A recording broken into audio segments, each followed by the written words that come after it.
Welcome to 108 news Telugu. బులెటిన్లో ముందుగా headlines. నీతి ఆయోగ్ సమావేశానికి రాష్ట్రపతి భవన్కు చేరుకుంటున్న నేతలు. రాష్ట్రంలో వెంటనే కులగణన చేపట్టాలి, బీసీ సంఘం అధ్యక్షుడు కృష్ణయ్య డిమాండ్. అట్టహాసంగా ప్రారంభమైన ప్యారిస్ ఒలింపిక్స్, భారత బృందానికి పివి సింధు నాయకత్వం. ఇండిగో లాభాలకు ఖర్చుల మోత 12% తగ్గిన నికర లాభం. యూపీ బీజేపీలో ముదిరిన విభేదాలు, యోగి సమావేశాలకు డిప్యూటీ సీఎంల డుమ్మా. ప్రధాని నరేంద్ర మోడీ అధ్యక్షతన నీతి ఆయోగ్ 9వ పాలక మండలి సమావేశం శనివారం రాష్ట్రపతి భవన్ కల్చరల్ సెంటర్లో జరగనుంది. ఈ నేపథ్యంలో ఒక్కొక్కరుగా సమావేశానికి వస్తున్నారు. కేంద్ర హోంమంత్రి అమిత్ షా, రక్షణ మంత్రి Rajnath Singh, Assam CM Himanta Biswa Sarma, MP CM Mohan Yadav, Uttarakhand CM Pushkar Singh Dhami Rashtrapati Bhavan cultural సెంటర్కు చేరుకున్నారు. ఉత్తరప్రదేశ్ సీఎం యోగి ఆదిత్యనాథ్ యూపీ సదన్ ఢిల్లీ నుంచి బయలుదేరారు. తెలంగాణ రాష్ట్రంలో వెంటనే కులగణన చేపట్టాలని జాతీయ బీసీ సంక్షేమ సంఘం అధ్యక్షుడు, రాజ్యసభ సభ్యుడు కృష్ణయ్య డిమాండ్ చేశారు. పంచాయతీరాజ్ ఎన్నికలపై సీఎం ప్రత్యేకంగా సమీక్షించిన నేపథ్యంలో కృష్ణయ్య స్పందించారు. ఈ మేరకు ముఖ్యమంత్రికి శుక్రవారం బహిరంగ లేఖ రాశారు. బీసీ రిజర్వేషన్లను 42% పెంచాలని, ఆ తర్వాతే స్థానిక సంస్థల ఎన్నికలు నిర్వహించాలని డిమాండ్ చేశారు. స్థానిక సంస్థల ఎన్నికల్లో బీసీ రిజర్వేషన్లను పెంచకుండా ఉండేందుకు ప్రభుత్వం సాకులు వెతుకుతుందని నిప్పులు చెరిగారు. ఫ్యాషన్ రాజధాని ప్యారిస్లో ఒలింపిక్ వేడుకలు అట్టహాసంగా ప్రారంభమయ్యాయి.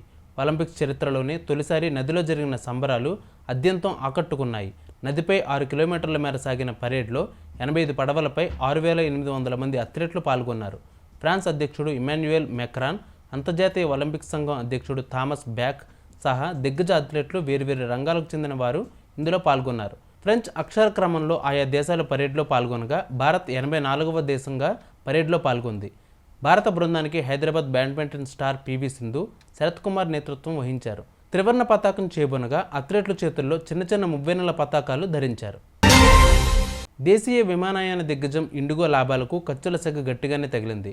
జూన్తో ముగిసిన 3 నెలల కాలానికి గాను కంపెనీ నికర లాభం ఏడాది ప్రాతిపదికన 12% తగ్గి 2,728.8 కోట్లకు పరిమితమైంది.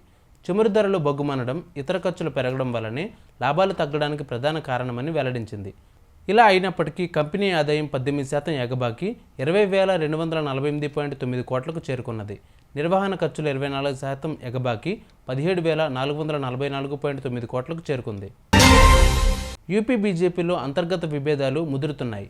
సీఎం యోగి ఆదిత్యనాథ్, డిప్యూటీ సీఎంల మధ్య వైరం పెరుగుతుంది. ఇటీవల సీఎం ఆదిత్యనాథ్ పార్టీ క్యాడర్తో వరుస సమావేశాలు నిర్వహిస్తున్నారు. అయితే ఈ సమావేశాలకు ఉప ముఖ్యమంత్రులు కేశవ్ ప్రసాద్ మౌర్య, బ్రిజేష్ పాఠక్ హాజరవుతూ ఉండడంతో పలు సందేహాలు వ్యక్తం అవుతున్నాయి. దీనితో యూపీ బీజేపీలో విభేదాలు పెద్ద ఎత్తున కొనసాగుతున్నాయని పార్టీ వర్గాలు పేర్కొంటున్నాయి. చూసారుగా, ఇవి వాళ్ళ బులెటిన్ అప్డేట్స్. మరిన్ని అప్డేట్స్తో మళ్ళీ మీ ముందుకు వస్తాను. అంతవరకు కీప్ వాచింగ్ 108 న్యూస్ తెలుగు.